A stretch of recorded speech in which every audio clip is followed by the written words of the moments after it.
Right. Good morning. Good morning. This is the second episode of Thursday Mornings with Alex and Don. I was really happy with the first amount of views we saw. It seems like everyone liked your insights for all the questions we had, and second round of questions are coming at you. Yeah, so good. Good enough for a repeat, hey? Yeah, that's right. I think so. Nothing better to do on a Thursday morning, I'd say. So the first question, so it's about love and how it's worded in the Bible. Like the Hebrew words, or the Hebrew word for it only has one word. And then for the Greek, it's 4 different ones, but only 2 of them are really used in the Bible. And we're kind of wondering what your kind of opinion of that, or what, not necessarily like the reason for it, but a little bit of insight on that. Well, the Greeks had a lot of different layers to love, and I think they broke it up pretty nicely. For us in the Koine Greek, probably John 21 is the best example of the 2 that are most used, which is agape and phileo.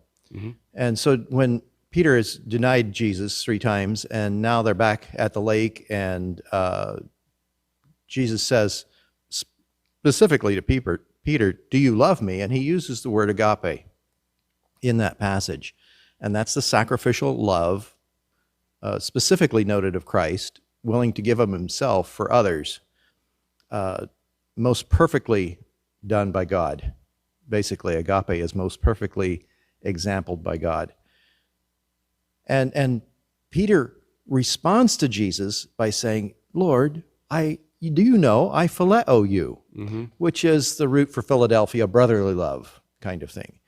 And Peter responds, I think honestly, from his heart, because he's chastised by the fact he denied Jesus. Right.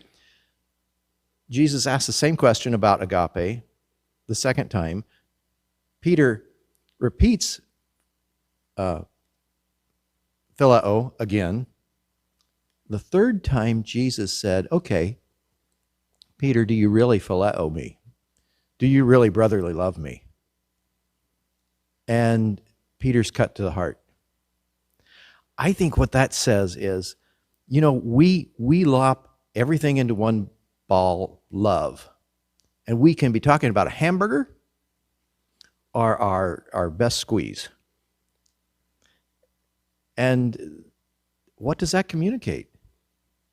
So for the Bible to use more than one word about love, and us to go into the Bible and search it out, helps us better understand what that original language was trying to communicate to us. Mm-hmm. Now, what was the question again? Oh, no, it's kind of like a clarification. I was kind of thinking about it. I'd listened to some other people talk about it, and it's like, I've tried to explain it before without using any of the Greek, because that's, right. The Greek says, that's kind of boring to people and off-putting, but it's like, do I love, someone in my congregation the same way that I love my wife and child? Right. I mean, so there's the agape of that, which is the self-sacrificing, which is true, I think, across the board in most cases. Obviously, like much more for my wife, because there's a lot more ways to sacrifice and to build that love and child. But then there's also, the romantic love and the Eros. Eros. Is that what's that one? All that right. Makes sense. So, which I always thought was kind of interesting why that doesn't come up in the Bible. Eros. Is that one the one that's not in it? No, there's a couple places it's used, but it's not nearly right. like phileo and agape. Right. Right. Yeah, I think that's pretty good. Okay. What is the fastest speed you've ever traveled in a car or driven? That I would speak? Let's just say that a couple vehicles I've had were roadworthy enough to peg them out. Okay. Oh, come on, a little. I mean, you're talking over 100? Oh, yeah. Okay, good. Oh, yeah. Okay. All right. Do you have any relatives, ancestors that were in the ministry as well? Yes. My great-great-grandfather, Joshua Carrier, was a circuit-riding Methodist preacher in the Drakesville area. And Wesley Chapel, which is in northwest of Drakesville, Okay. still stands.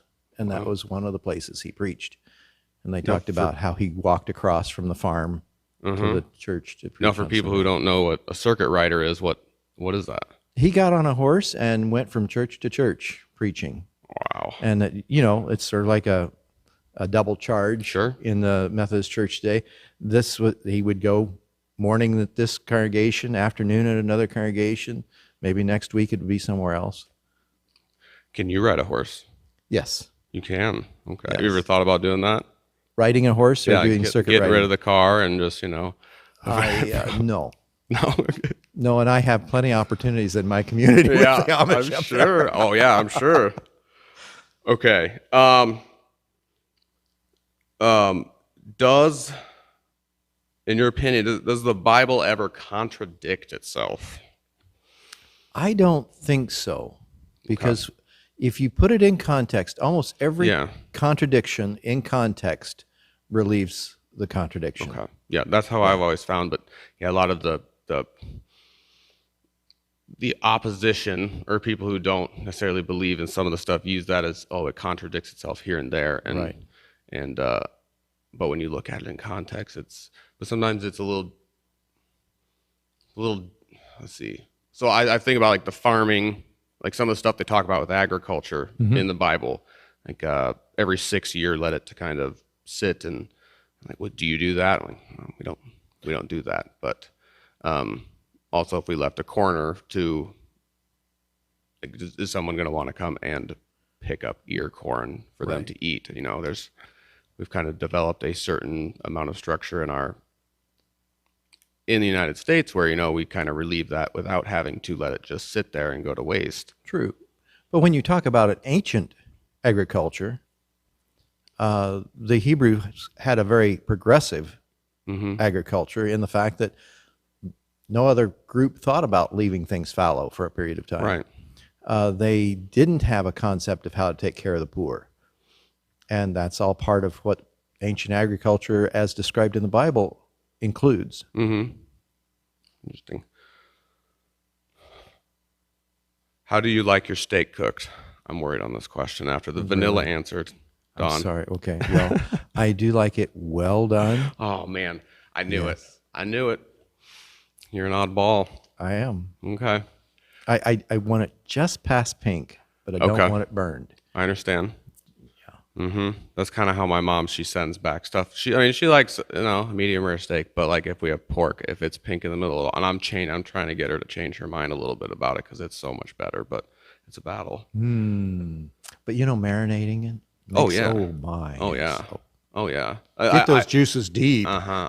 I talk to like hunters and stuff. They're like, people are like, oh yeah, elk is the best, and wild turkey. And it's like, it tastes so. I'm like, it's kind of gamier. Like, oh yeah, all you gotta do is just like marinate it, put it in a bag of salt for a week, and it take all the flavor out of it and make it tender, and it's delicious. Like, well, then you're not really eating that kind of thing, but yeah, it's interesting. We had an elk one time. Yeah. It was given to us, and we didn't know what to do with it. So we cooked it when the conference minister came, and I was hoping for the best, and it actually turned out quite good. That's good. Wild beast I don't usually eat a lot of. That was one that turned out great. Yeah, it's always just a learning experience, right? It is. Yeah. Does the Bible or does Jesus did Jesus have any like earthly comforts? Not like like I like my air conditioning, right? Okay, so you're talking about tangible comforts. Sure. Like a pillow. Yeah. He said he really didn't have a place to rest his head. The Bible doesn't expressly say that he did. It seemed like he drew his most comfort from having his disciples around him. That was one thing that could be said, that he wanted to have his disciples around him. And I think the example of that is that last night at Gethsemane. He wanted those 4 guys with him when he went up there. But as far as it,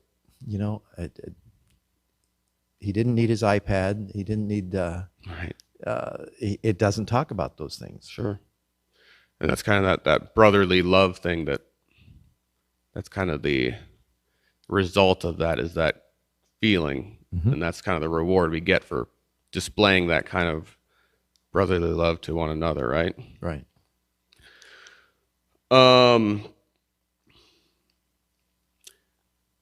Theistic evolution. Have you heard of it? Oh, yes. Your opinions. Well, I think it's a little farther to the left than I like to. Mm-hmm. It includes God, which is good, but it still hangs on to the evolution piece, Right. which says it wasn't 7 days and finished. Right. Well, yeah, for And anyone 24-hour who days. doesn't know what, Well, theistic evolution would basically say that that God was part of the evolutionary process, initiated it. You could even say theistic evolution would say he wound the clock and turned it loose. Basically, just allowing the degree of saying that God's part of the process of evolution. It still maintains all the mechanism of what's called evolution and how science wants to describe the beginnings. sure. I'm still a 24-hour, 7-day creation. I believe God created everything with its time in place. Mm-hmm. That's why when they say millions of years, well, that's because God created it with those years already in it. And I really like what Ken Hammond's done, and the Creation Museum, the Ark exhibit. Yeah. The science that he's used and the individuals he's included in that research, I think, are exemplary. Yeah. Good stuff. I read kind of like a book about the theistic evolution. He used a lot of C.S. Lewis to kind of help the case along, which I'm not exactly sure where C.S. Lewis fell with. I'm not sure that theistic evolution was around at that time or not. Yeah, But- it was. But I Yeah. don't think C.S. Lewis would have been considered. No. But the whole thing was that trying to say something about how the science will never prove God and God will never prove science because the free will that God gives us, and he's think one of his quotes was like, God cannot give free will and at the same time take it away. Or if you choose to say he gives free will and at the same time take it away, you have said nothing about God. I always thought that was kind of interesting that if God does let us, or I guess maybe what do you think? Well, but How much does God intervene? That's where modern thought is. But you talk about Isaac Newton, he would say that science proves God and God proves science Right. because everything God's made, I mean, the intricacies around us, I would think a scientist would say something had to start this. Mm-hmm. Even the leaf of a tree and the photosynthesis process of making food for the tree, that's miraculous. Oh, yeah. We're not even hardly to the point we understand it fully yet. I don't think so. Yeah.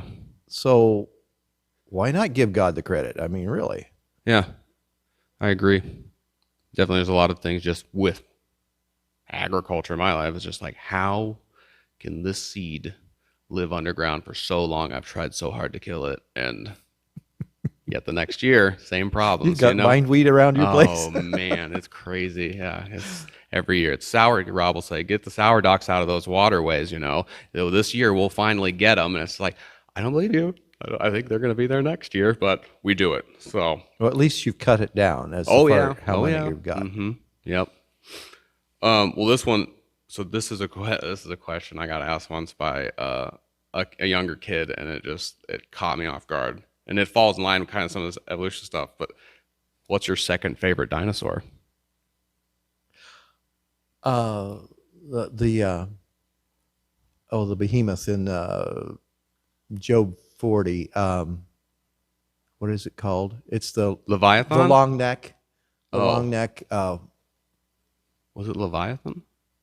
Yeah, it's called Leviathan. Behemoth is where it is in Job 40. Oh, okay. Um, Is it the water one, or is it the? yeah, the one Oh, with the okay. long legs and the long neck that Plesiosaurus reaches up into or the something. trees. Oh, okay. Yeah, what I have it in my Bible here. Brontosaurus, something like Brontosaurus, yes, Okay. Brontosaurus. that. Okay. And that'd be your second favorite one.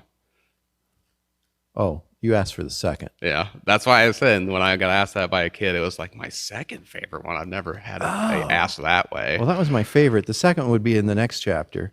Okay. And that's that creature in the water, and it's sort of a dragon.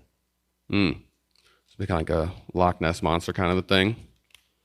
Sure. Makes sense. It'll take me longer than our thing.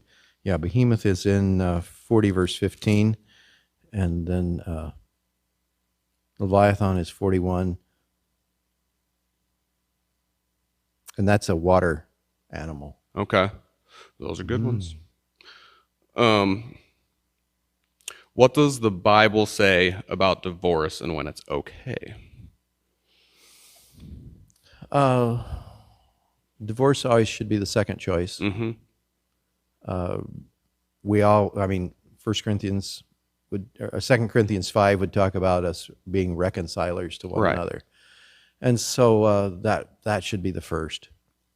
I think when relationships get caustic and there's abuse involved, I'm not sure remarriage is as fast a thing as one might want to do, but divorce definitely has to be considered as less than desirable. Sure. But I think abuse situations, we can't be God's best when we live under persecution. Mm-hmm. I mean, even the church isn't the best under persecution. It grows us Sure. as believers, but abuse isn't a good thing. Mm-hmm. Is that just physical or? No, I think I've probably in my counseling I've experienced fewer couples in physical abuse and more couples in emotional and verbal abuse. Okay. And sometimes the emotional abuse is the hardest because it's not given a voice. Mm-hmm. So there can be a lot of emotional damage done without any words being spoken. Right. But it wouldn't be something that you would like look at the Bible, read these, guidelines and be like, okay, I have grounds and now it's okay. It's you want to work. The first option should always be to try to mend and not to just look for a way out. Right, Okay. exactly. And there's grounds for infidelity Sure. in the Bible. Mm-hmm. I think that's laid out pretty good. It there, is too. laid out pretty good as far as infidelity. Yeah. Mm-hmm. Okay, 2 more questions. Dogs or cats? Dogs. Dogs, good. And the last one, what is your favorite hymn?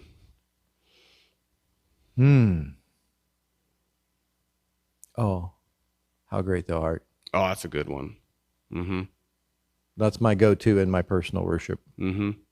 That's the one I like to hear when the pews are full here, is how great thou art, because it seems like everyone's kind of got their different part of it down, and it's magic here. Yeah. So, cool. I was able to hear George Beverly Shea sing it in person at one of the evangelistic retreats we had with Billy Graham's organization. Oh, yeah?